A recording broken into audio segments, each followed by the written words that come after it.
Hello, and welcome to the South Coast Artist Index, where artists, performers, and writers, as well as curators, directors, and supporters, anyone with ties to the creative community, drops by to introduce themselves to you. We'll talk about their beginnings, their vision, their passion, and so much more. Hi, this is Ron Fortier, and welcome to another podcast episode. This time I have another returning guest, but he's going to help launch a series of conversations, and under the topic, the Van Gogh boat. We had this really good conversation a few weeks back, and every artist goes through this, and Dave had a couple of really good pieces of insight there, and I thought it would be a great idea to have Dave come back. Come back, because he's already been a podcast guest, and come back specifically to speak about the Van Gogh boat. So without further delay, welcome, David Baggerly, second-time guest, and what are your thoughts on the whole Van Gogh boat thing? Well, in case it needs to be fleshed out, I'm interpreting the Van Gogh boat as how we operate in the world of work and income and expenses, and how we get to continue doing our art through our life. Is that kind of nailing it? Yeah, it is. In fact, it all goes back to a guy who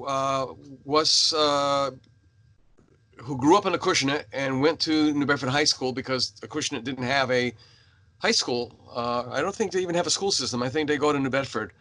Wow. But anyway, his name was Rene Ricard, and I brought him up several times on the last couple of episodes. But I was watching Basquiat, the movie Basquiat, and the character was very, very alluring. And it was just something about his mind that even though it wasn't him, the actor portraying him, it was just sort of like it threw me on my back, basically. Yeah. And this is what he said, and this is from the movie Basquiat. Everybody wants to get on the Van Gogh boat. There's no trip so horrible that someone won't take it. The idea of the unrecognized genius slaving away in a garret is a deliciously foolish one. We must credit the life of Vincent Van Gogh for really sending this myth into orbit. How many pictures did he sell? One? He couldn't give them away. We are so ashamed of his life that the rest of art history will be retribution for Van Gogh's neglect. No one wants to be part of a generation that ignores another Van Gogh. Wow. Great quote. Yeah. Yeah. It's so true, because think in your lifetime, in your experiences, in the people you've met, the artists that you've met. We all, I'm assuming, bump into artists and say, wow, or eh. I mean, there are some people where I felt like, wow, I should just quit while I'm ahead.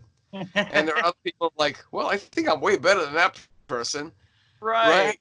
And we all have that. You all have that. Right. That scale that we balance ourselves. Right. But how many people have you run into that you're saying to yourself, how is this person not very well off, because their art is astounding, and yet on the flip side of that coin, there are people that you know who make a very good living, and you're going, how is this possible? Yes, both right? of those very active in my head. Yeah. Yeah. Boy, there's a lot of questions that raise up through this. Do you want to help me start off with the first one? Sure. Yeah. Great.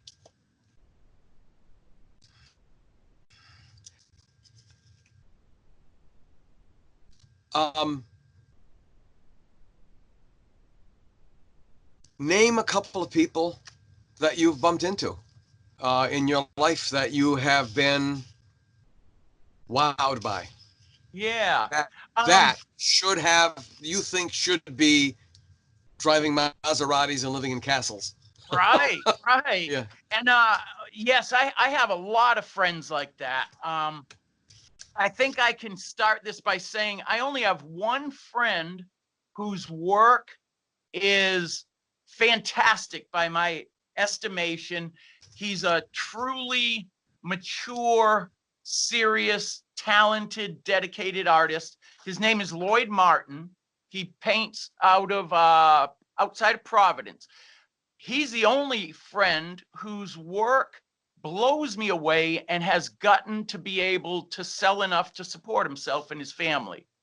That's probably one out of what, 300 artists I've known. Mhm. So on the flip side, what I usually find in terms of people that wow me are like a Michael Hecht, one of my best buddies and an artist in Hatch Street, and his wife, Pat Kellogg. They both are just such exquisite artists. They're not only technically proficient, they explore, they challenge themselves, but there's big ideas in their work and small ideas in their work. It's very esoteric or very personal and intimate. But Michael, like me, might sell a big painting once a year or twice a year or every couple years. Maybe he sells a bunch of monoprints every year. But I just can't get over the fact that he isn't, being followed, that he doesn't have a gallery that Mhm. represents him really surprises me. Yeah. So Michael and Pat are one. There's a bunch of folks there in New Bedford who are like that. Um, uh, I could keep naming some people. I don't want to put any names to the people that I don't understand why they can support themselves. Yeah. I don't really Yeah. want to name someone like that right now, but I Yeah. have some friends that, I love dearly, and their work maybe interested me years and years ago, but the tack they took got them more financial success, and they've carried on in that form. And I've liked the work less and less as it's gone on. Yeah. I'm That, not sure I know. Do you know many people who make work you admire and can make a sort of living on it, not having to work other jobs all the time? wow. And I'll probably only remember after we sign off, but Right. no, actually, I know of more people who are on that other side of the coin where I say to myself, well, God bless them. It's not Mm-hmm. jealousy or anything like that. God bless them. Right. But I don't know how the heck they do it. Are they better marketers? What is it that they're doing that I can't or won't or haven't? And that's what, you know, that's what sort of startles me. But Yeah. you went up the middle road because you didn't talk about guys who are starving, who never sell anything. Well, Uh, you that you was start like it. no you start yeah I know you started off by saying that they eke out a living. They make something, which is better than nothing. But Right.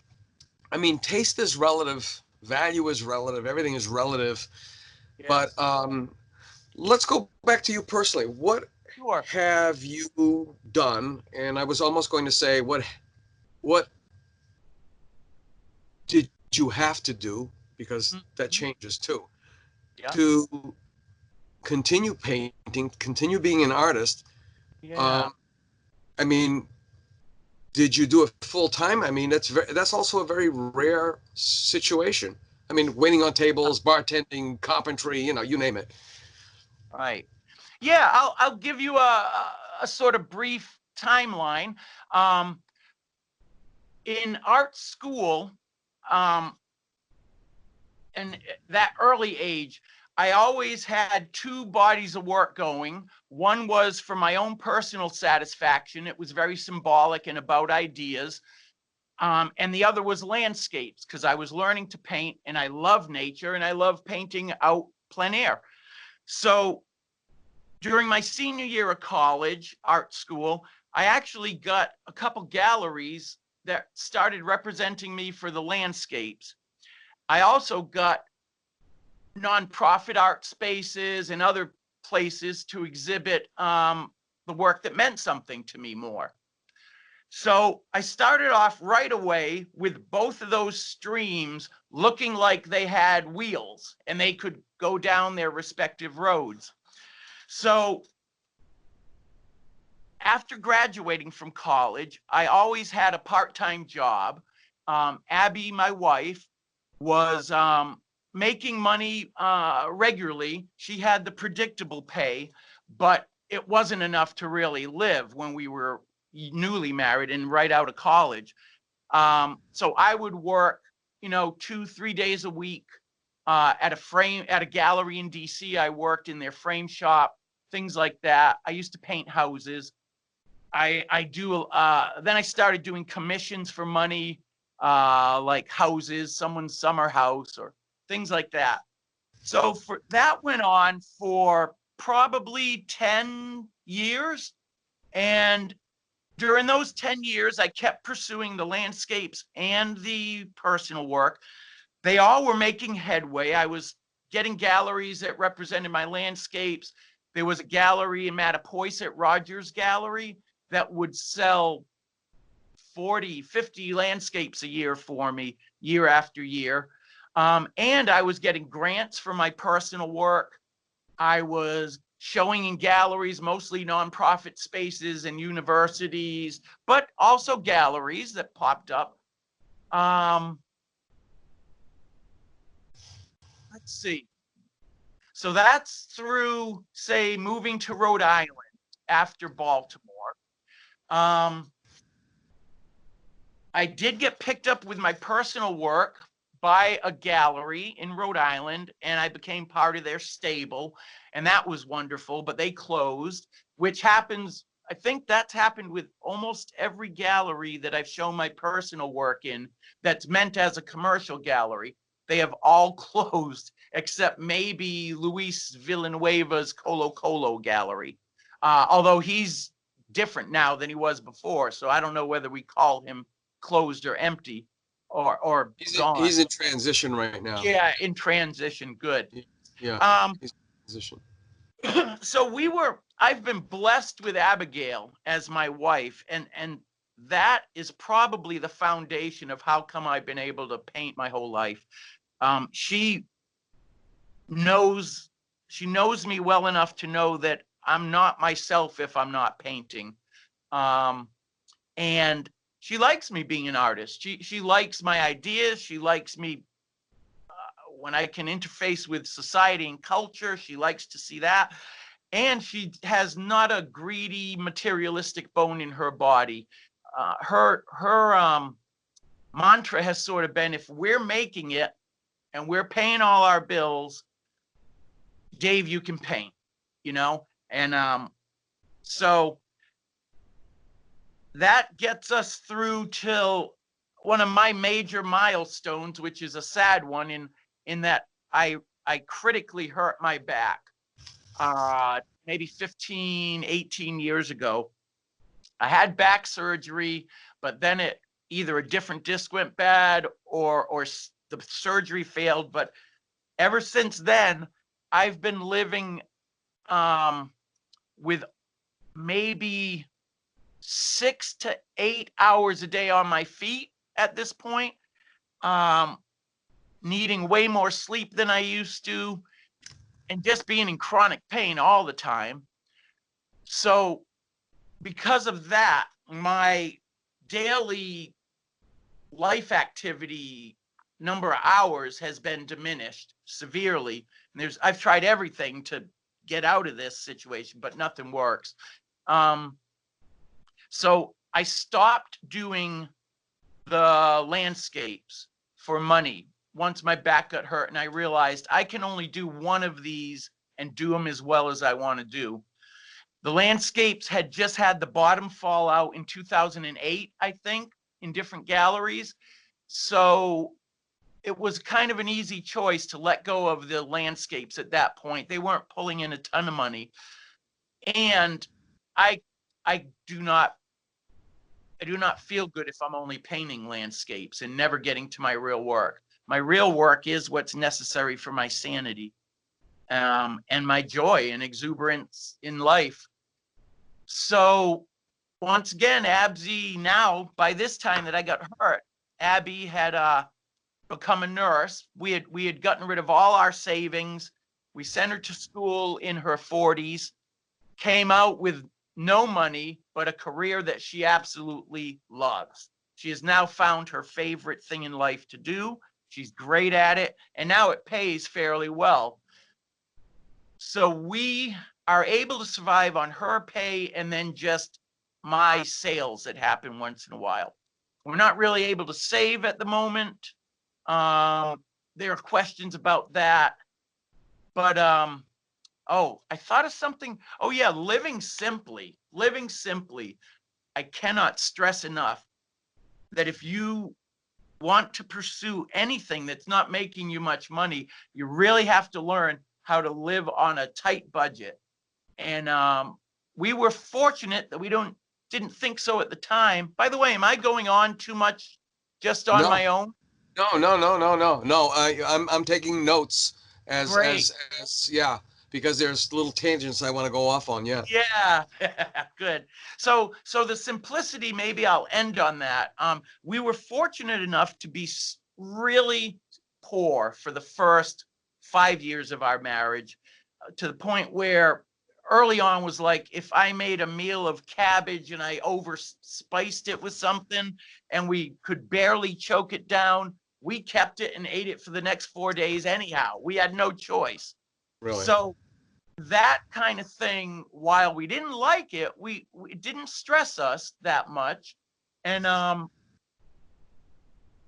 since we had that discipline for the first 5 years, 10 years, by this time now, while we do splurge a little bit, we will go out to eat at a restaurant, which never happened for the first 10 years of our life together.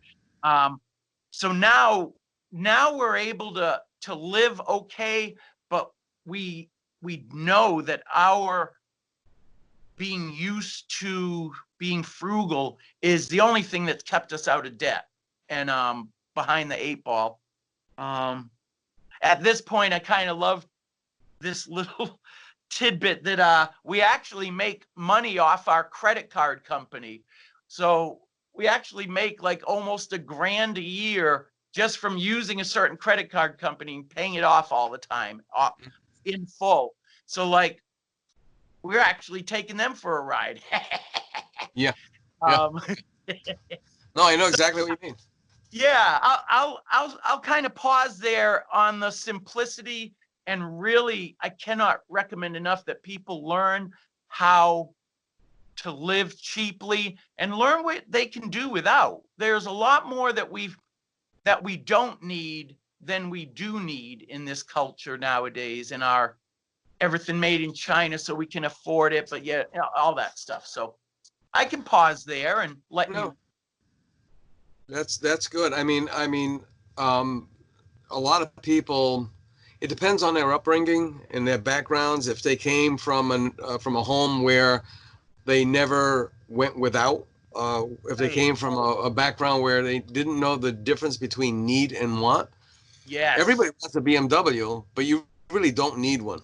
Right. You can drive anything, but it doesn't have to be a BMW. Right. And there are people who make crazy sacrifices to, they at one time, the Cadillac, there was this whispered slogan in the business: "It's the last car you'll ever own." And the reason why they had that slogan was because you would have these guys of my dad's generation who worked all of their lives, and all they could think of, taste, smell was retirement, and they would buy a Cadillac. Right. And, within a few short years, they were dead. So it really was the last car they ever owned. Yeah. Wow. Yeah. I believe it. So one of the things too is you brought into a lot of things too is, I'm going to go backwards now. You had really 2 different bodies of work. You had the work that meant something to you. And then one of my instructors referred to what you did with landscapes as being bread and butter work. Correct. That's your bread and butter. You do it well, you can knock them all off. People buy them, you don't know why, you don't care, you cash the check. Okay? Yes. Yes. I don't I don't know. This show's not about me. At some point in time, somebody will have to interview me about it, but I've never really been able to do that for some reason because I don't know. I'm like too serious. But I've had the hardships and the challenges and the struggles as well. And I went into advertising and marketing because I was lucky when I was in grad school that the guys that I hung around with, they were in my class. I was the young guy. They were older than me. They already had careers in marketing and advertising. And they thought I should learn something that was practical. So they taught me layout, and I was selling shoes for Tom McCann after graduate school. That was one of my other jobs other than working in food service. Yeah. I was a young guy who was starting his advertising agency. He found out that I had layout skills, and he couldn't afford to pay much. I couldn't dare to ask for much. Right. So that's how I got into it, and I got in there, and I couldn't get out because the economy was always, there's a Chinese saying that success has nothing to do with luck; it has to do with success. With timing. I'm sorry. Okay. Success has nothing to do with luck. It has to do with timing. And let me tell you, getting out of grad school, the Jimmy Carter era coming to an end, that was a mess, an absolute mess. I don't even want to get into politics of that, but there's a lot of echoes from then now. The Reagan coming in, and all these things, and my friends and classmates all happy as the Dickens because they got a teaching job, and then 9 months later they lost their job because it was like a revolving door. They didn't want anybody to stay. They just needed bodies going through, and ones that didn't cost much. So they exactly. So those people who were able to get a faculty position and hold on to them, God bless them, that was their anchor. That was their anchor. Right. That was still the active. Oh, I'm sorry. No. That was still active when I was at the end of my college years. That assuming you'll go teach somewhere, so go get your master's. So that was around when I first got out of school too.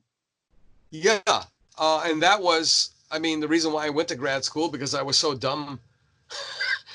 As an undergraduate, that my instructor, Herb Cummings, came up to me and he said, "So what are you going to do when you get out of here?" And I said, "Well, I'm going to set up my studio and sell paintings." He said, "It's not that easy." So I said, "Well, what else do you recommend?" He says, "Well, I think you should go to grad school." I said, "What for?" He says, "Because you got to teach." Well, why? Because that's about the only other way you're going to make money and still keep your fingers in the art business. Right. So it's like, okay. So I applied for grad school. I had no plan. It was so. What's that? Have you been teaching ever since? Yeah, but the weird thing is, I spent almost 20 years teaching marketing and advertising in a very short time teaching art, which has been my biggest disappointment and my biggest failure, because I love the studio. I love teaching foundation drawing. I don't know why. I did it in Miami. I was instructor of record, and I had a couple of shots at it. My last shot was at CCRI, the Community College of Rhode Island, and I really enjoyed the challenge, and I enjoyed. At CCRI, what years? Oh gosh. Or what decade? We were at least in the beginning of the 2000s. I'm going to say, let's see, I got laid off from the Lumberyard because I was a marketing director there for 10 years. So I got laid off in 2007. I think I got laid off from CCRI somewhere between 2007 and 2008. Okay. Because everything started falling down between 2007 to 2011. Every job I had, I Yeah. lost Wow. because of the Great Recession. Yes. You know, Yeah. and And they didn't offer you a TARP payment, huh? no, it was and there's been a lot of people that have gone through the exact same sort of thing, and um, and this whole thing about being a serious painter sounds like, oh my God, shut that guy up. But I don't know. And yet I bump into people. Jim Charette is a good example. Through thick and thin, through his addictions, through everything, this guy. But I'm not that kind of painter. I'm not that kind of artist. I don't want to say dry. I just go quiet for a Okay. while, and then I come back like a force. It Yeah. just keeps coming out. And I but it's been difficult. And my wife is an artist. She's a graphic designer. And she's tried to correct me, guide me, monitor me, mentor me, kind of thing. So I'm very, very lucky to have my wife as well, my wife Paula. But what there's another added element now, Dave. Yeah. It's the internet, believe it or not. The Mm-hmm. internet has been a boon and a bust at the same time, because at one time I remember going through art magazines and when I couldn't paint and feeling really horrible, and I would look at the art magazines and I'd say to myself, oh, wow, there's nothing really there that I really like. There's nothing there. There's nothing there that turns me on. Right. And then I would have Luis Villanueva, who's a friend and a mentor, Yeah. say to me, and I always get the creepies when people say nice things. I don't know why, but Say nice Luis would things say, about you. yeah, and about my work. I don't know. It just I've always, like, Jerry. I get that Jerry Lewis personality. Or when Jerry Lewis would always do something to sabotage himself, and then I would become anxious. I would become anxious watching this comedy. Right. So, Right. so I mean, again, it's a psychological makeup that, and such. And Luis would tell me, you got to get back to painting because you were ahead. It sounds like bragging, but you were ahead of everybody Ah. at this point, and you got to get back to it right away so you can jump ahead because they're catching up with you. And Ah. now this idea about the internet and so on and so forth, and I'm looking at images and I'm going, oh my God, that looks like mine. Oh my God, that looks like mine. Oh my God, that looks like mine. Oh my God, that looks like mine. Now, okay, it's just like this whole pandemic thing. Everybody's trying to put a logical wrapper around this thing. Well, Yeah. I'm looking at other people and their work looks like mine, and that sounds like an egotistic statement because their work is similar to mine, or my work is similar to theirs, or I really lost whatever momentum I had. I'm no longer a leader. I'm just one of the many. Did you get those feelings? I mean, like I said, the only person that I saw was he was the year ahead of me at the University of Miami, and I showed you his work. Okay. Right. And my God, I'm blanking on his name now. I know his cousin was Lorenzo Andrade. Furman Coronado, I think that was his name. Furman Coronado. Yes. I remember looking at his stuff. Right. Yep. Because when I first saw your work, it was like, oh my God, it's Furman. Right. Right. I don't run across people. Well, since I started on Instagram, I do see more art that is somewhat similar to mine than I ever did before. But I still don't see people that are really close to what I'm doing. Mm-hmm. Yeah.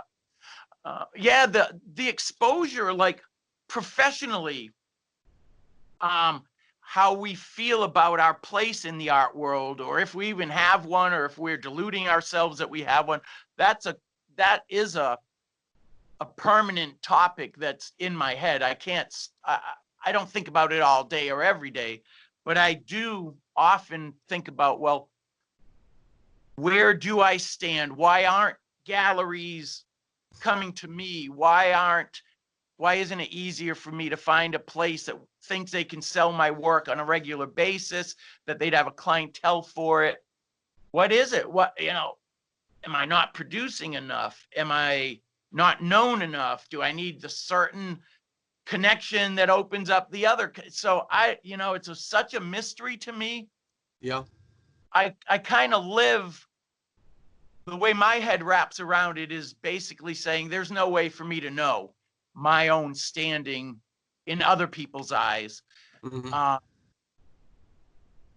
And I think you get a better sense of that as you get more successful. Like once you get a gallery carrying you, if they're a good dealer, they will help the artists understand their own career and what perspective to put it in, and then what steps to take next. Are you trying to sell enough things or in the right way so your work is like registered so that it could sell in an auction house if you're dead, or all these different things. I've had gallerists tell me it's how they operate, bringing an artist up, but I've never gotten far enough in the door without the business shutting to find that kind of stuff out.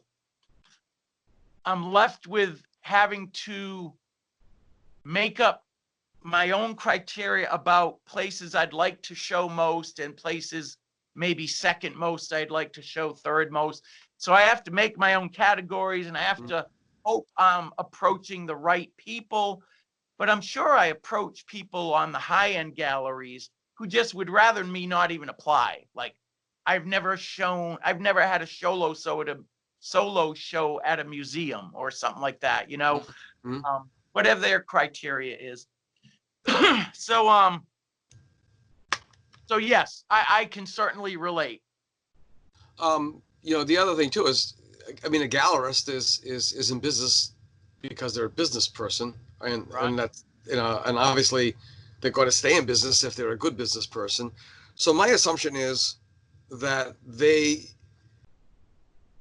make decisions based on two things. One is their heart or their emotions, and they look at a piece of work and they go, "Oh, damn, this thing makes me tingly all over. Can I sell it? I don't know. Hey, what the hell? I'm going to give it a try."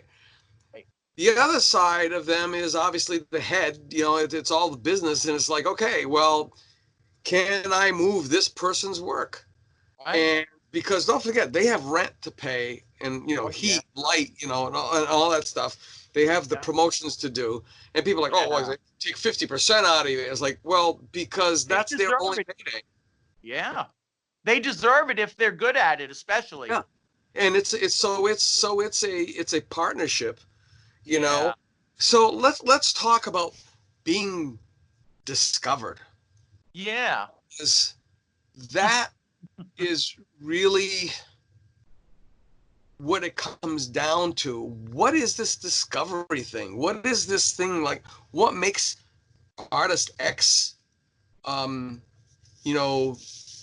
hottest thing this year? What makes artist Y, I still don't get it. I think I'm so myopic. I'm too close to everything, especially my own stuff. I feel exactly the same. I have to go up in the helicopter and look down and get the big picture, Right. Me too. It's very confusing for me. I feel in the dark, even though I've been at this for 35 years or something. Mm-hmm. Yeah. How is that even possible? It's a real strange field. These compliments are great.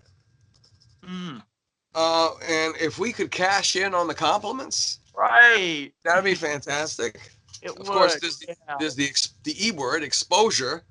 Right. people want you to do things for exposure, donate to an auction, Right. set up in their restaurant for nothing, Right. you know. And we seem to be the least of society, the ones that need people having auctions for us. And That's right. right, We only get paid because someone's shilling out money for a cause, and we're an afterthought in it. exactly. So this whole idea of discovery. I mean, I talked about success being about timing. Yeah. Right place, right time. Yeah. You put in enough time, you got enough traction. What's your outlook or your thoughts on the whole discovery thing?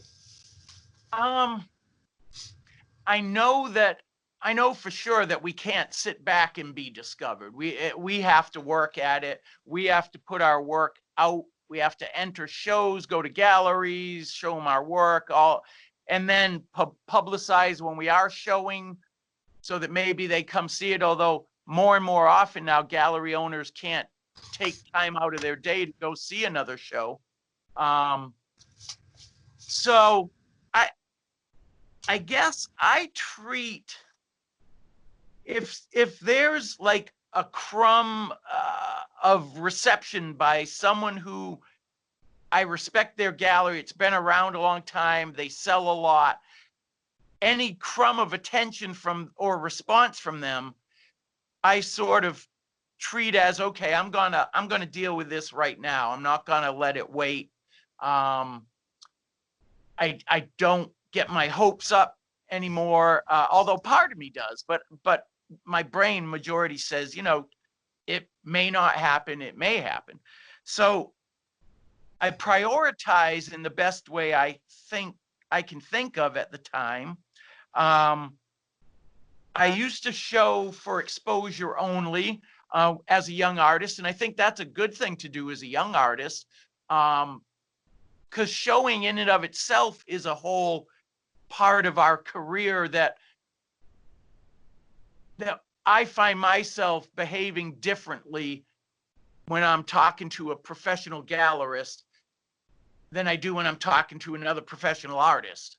I try to stay less rambly and all that kind of thing with a business person, and still my personality comes out, but that's not a bad thing. Unless they hate my personality, and that happens too. But the discovery thing, boy, I mean, I still don't know what's like. There are these publications nowadays that come out, like New American Paintings and something called Studio Visit. These magazines that artists can enter and get a whole page. There are so many of those types of things and shows you can enter, but you have to pay to enter, that I find it very difficult to know which one is the best organization for my little bit of money that I have. That's a toughie for me. I'm sure I've wasted a lot of money on that. I often don't have any money to apply for shows or things too. But it's really, I don't have many answers about the discovery thing. You know what I think is, it's funny, our studio life, we're totally alone. We may have a friend artist give an eye to our work and a crit as we're working on it, but we're so alone as we work for the most part. And getting discovered in the business side is nothing like the experience in the studio. You could be I know a lot of really good artists who just do not have business skills. And unless they have a past record of a lot of sales, I don't think galleries want to touch them nowadays. How about I don't know patronage? if I went off. Yeah, patronage, boy, that's another nut to try to crack. I have friends who use patronage and get along quite well. They're almost always representational artists. So their patrons will hire them to do a portrait of them, of the patron, but my artist friend will be able to make the painting as a whole reminiscent of his real body of work. You know, he uses symbols and ephemera and light and gold leaf. And so it's sort of like his real work, but his patron is paying to have that portrait done. Yeah. Um, The other Patreon thing about things. what's that? Oh, please, I'd rather you ask. No. It's not. It's my show, but you're the guest. On patronage, one of the things too is, and you get a patron. More than likely, they have the financial means and probably the social status, so they have friends, and then their friends see what they had done. So now they ask you, and we know a lot of people who have launched a career that way. Sure. They're not. This brings me to the big city, small town issue. Yes. How can we make it big in a small town? Right. Or do we have to go to the big city and make it small? Right. Making it small in the big city is far easier than making it big in a small town. Right. It is. This is something that has really come to roost ever since my back injury, because I cannot drive for more than like a half hour to an hour without being really bad pain. And galleries always want you to become part of their community first, which I understand. They want to get to know you as well as see your work. They want to see how you get along with the other artists, how you get along with the gallery owner. But I can't do that. I can't drive to the city every week. Even for an opening, I can, but there are days I'm too sore. So I'm stuck here in a place like Abby doesn't want to live in a big city anymore, and that's fine with me. But it almost feels like it's keeping me from progress by living in a small town and not right in a city. Especially, because I can't get there all the time. Was there another angle to that too you were asking? Yeah, and it's also, I'm keeping an eye on the time, so we're going to be winding this down in a bit, but we have enough time to. You brought up going to the bigger cities and so on and so forth. With the galleries want to have you as part of the community, the networking part, and that's one of the things. I mean, I credit like the Don Wilkinsons of the world and even Mike Heck. I mean, and they're like at every opening. And the bad joke is, did you have a good turnout? Yeah, there was the same 24 people that show up at every opening. Right. And the support is great, but so the networking, it's about, you never know who's going to be at the opening. You never know who knows who. Right. So there is that pressing the flesh, being visible, the FaceTime. I mean, there's so many metaphors about that, but because nobody's going to come beating a path to your door. Right. Oh, I shouldn't say nobody. It would not early rare on. for anyone. Yeah, because again, those things do happen, but they don't happen often enough. Now, this brings us down to, as I want to roll this down. Sure. I had this conversation with my wife. Unsold work. Ah, yes. Now, it's unsold because why? It's no good. It hasn't been shown enough or often enough. It's no good. I know so many painters who will paint over something they consider no good. I can't do that. Not because I think everything I make is precious. Somebody, said, "Oh, you got to get over the preciousness aspect of it." For me, when I look at a piece of work, it is a milestone in my timeline. Me too. Okay. I feel the same way. I don't paint over older paintings very often at all. And I figure even if it's a crappy painting, there's often one part of it at least that is a visual reminder for me down the road. I do harken back to my even unsuccessful paintings now and then, and it does spark something. So I share that with you. How many pieces do you, and I don't want like an actual number, Right. what do you do with your unsold pieces? What do you do with these pieces that have been hanging around for years? I mean, there's some things that you do, you know, like you made a couple of pieces last week, and hey, good for you, good for me. Bang, we sold it, okay? But we still have these pieces that are 10, 20, 30 years old. I mean, yeah, there are some pieces that are just, they were student work, they weren't up to snuff, so on and so forth. But there's still some other pieces I keep looking at, like, why didn't this one sell? And there's also pieces that I hold on to that I hated, but I kept it so that I would still remember what I considered the era, because they're reminders to not go there or to go there. That's right. Good. And then cleaning up the studio, and you run across one of these pieces and you go, oh my God, how could I have never liked this piece? Yeah, me too. That's happened. I want to get back to something you said about how come they don't sell in general, not only the old ones, but even newer stuff we work on. Yeah. One of the dynamics I think I have discovered is that there's not much of an appetite for my kind of work out there. The people who do see value in it and love it and would love to own it can't afford it. That happens to me more often than not, is the people who do love my work just can't spend $1,000 or more on something like that. So are we back to the big city, small town thing? I think we are. Yeah, that definitely plays a part in it.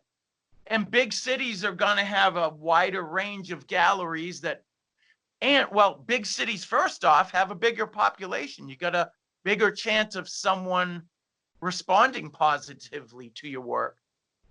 Out here, boy, I mean, I've shown in the only gallery music performance space in this little town, and I've hung my work there. Almost no one ever sees it. And so, you know, there's not an art viewing public around here, except for the people who are making art.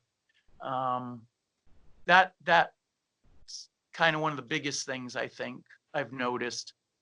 And for me, that was a crack. For me, it kind of seems to hinge on that timing thing you mentioned that meeting the right person who will have the right relationship with your work to be the bridge between you and society, whether it's viewing only or selling to or getting your work out in magazines on their end. Or I really think this is driven by people, maybe, this business and this realm. So if you catch the eye of someone with some influence and they love your work, that's kind of the beginning in a way, I think. And I keep getting close to that, or not keep. I've gotten close to that 3 or 4 times with a gallery over the years, right before I either get my first one-man show with them or something like that, they close. So I've started working with gallerists in the past about, let's get your career going. But I only had about 8 months to do that with them, and it fell apart. I'm sorry? Were you with Art Prov at one time with Michelle Coyne? I was. Yep. Yeah, I know that feeling. The reason why I asked is because she wanted to show me, and actually she was representing me without me ever having shown there. Great. Call me up and say, Ron, I think I got a live one for you. You know, to use very exquisite gallery talk. And she, do you have bigger ones, or, you know, in this particular color? Because let's face it, people are still buying stuff to match the couch and match the drapes, you know? Yes, and things that are familiar that I don't understand how unfamiliarity results in dis-ease in people. Well, I don't understand that, but yes, there are a lot of very unadventurous people out here in this country. Well, she was, and God rest her soul. I mean, it was horrible to hear how Yeah, she was ill with pancreatic cancer, because she was just getting ready to actually finally set me up for a show, and the bottom fell out of her life, Yep. And So yeah, and that's the thing, because I brought her up because it is people. It is a people business. You have to find these key people, like Luis, for example, and Chaz Hickey at Gallery at 4. He's another guy where you respect these people, not because they like your work, but you respect them because they see something you probably don't even see. Yeah. And, you can see the gears turning in their head, because they're not going to just put you up there because they're nice people. They're going to put you up there because it makes them look. Selling is their ultimate goal, but also being the person, being the gallerist that we talk about being discovered. They want to discover. They want to be discovered. You're right. So, and that only makes sense, I mean, all these things make sense to me. I just haven't been able to break in, The culture, that was another thing you touched upon just a few minutes ago. Living in Portugal, when I lived in Portugal and I was painting, and I've said this several times on any one of a number of podcasts, excuse me, people would, I'd be introduced by somebody, and they would say, what do you do, or how long have you been here, whatever. Say, I'm an artist. What kind of an artist? I'm a painter. Really? Have I ever seen work? Are you hanging here? Do you have a show currently? Here, it's like, oh, you make a living doing that? Right. I know. And we're not talking about well-heeled people over there. We're talking about the average middle-class person. Yeah.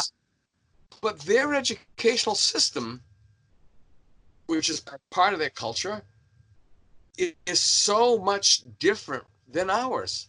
And it values so much the history of art. I mean, that's where art history, the Renaissance and pre-Renaissance. And I wish we had a lot of things that Europe had, like siestas and saner work weeks, and growing up being totally familiar with your artistic surroundings and history. Yeah. I mean, don't forget, the oldest buildings we have around here are 300 years old, approximately. Over there, that's like, really? Oh, come on, I'll show you something. I mean, I used to walk on this fort. It was like 1,000 years old. Yeah. I mean, I'm sorry, 700 years old. It was 13. Actually, no. That one went back. That to, it was a millennium. Yeah, that one went back to the 10th century. So that was phenomenal. And there are churches there that are older than towns here and such. Yeah. So to wrap this up, I mean, are you on that Van Gogh boat, or have you gotten off and jumped back on? I mean, using that as the analogy, as the metaphor, I mean.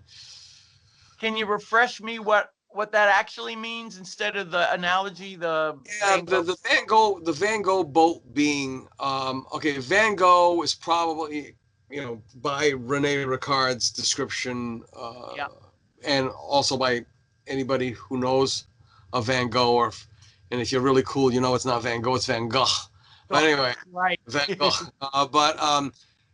Here is the, we think of Michelangelo, we think of Da Vinci. Those guys were prosperous. Then you have Van Gogh, and it's like, poor bastard.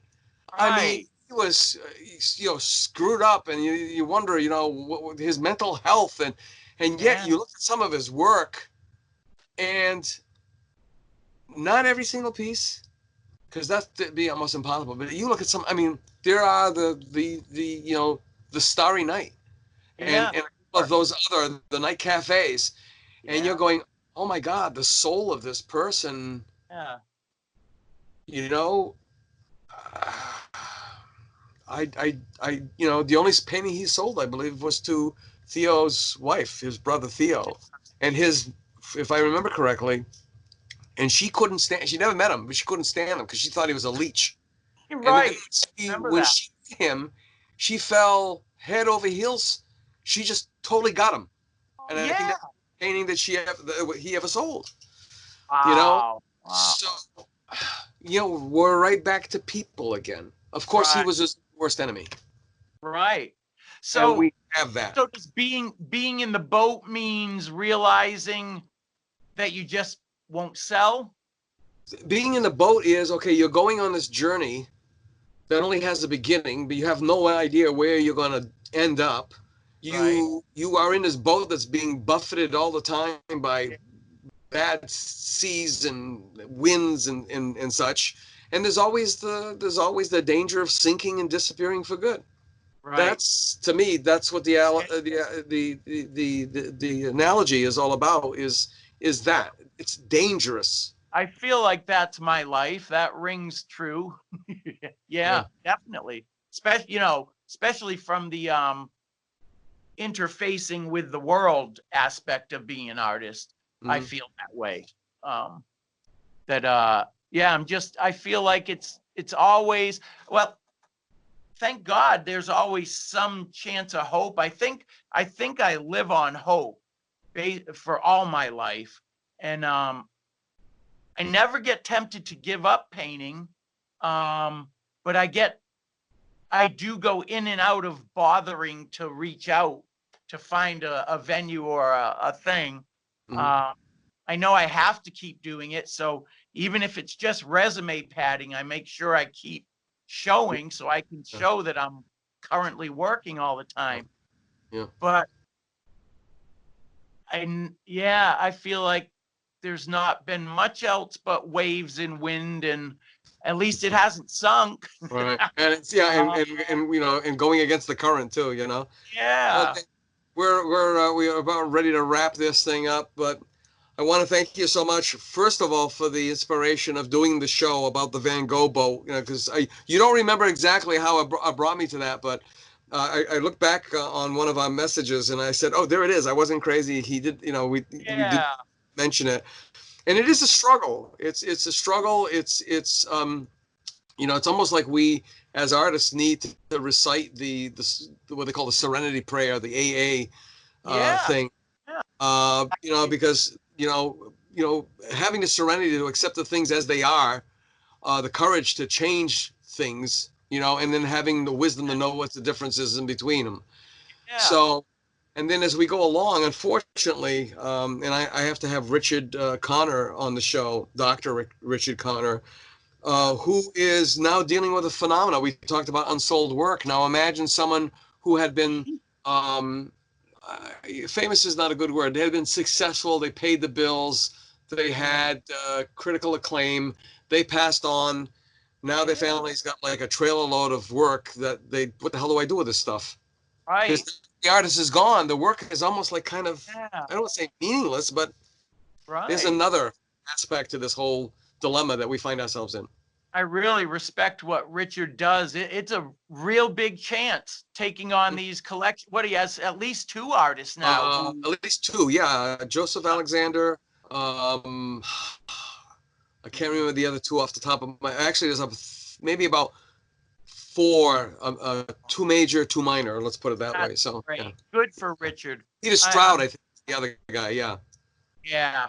yeah, yeah. Yeah, man, I wonder about what's going to happen after I go, but I probably am going to just like leave friends and specific friends and family members choose a piece they love. And I doubt I'm going to have any nephews that are going to want to like have part of their life be seeing if I have a post-death career. I doubt, and I have no kids. So I love that. A post-death career. Yeah. Oh, wow. It's kind of like Moses. I may not get there with you, but I got you this far. yeah.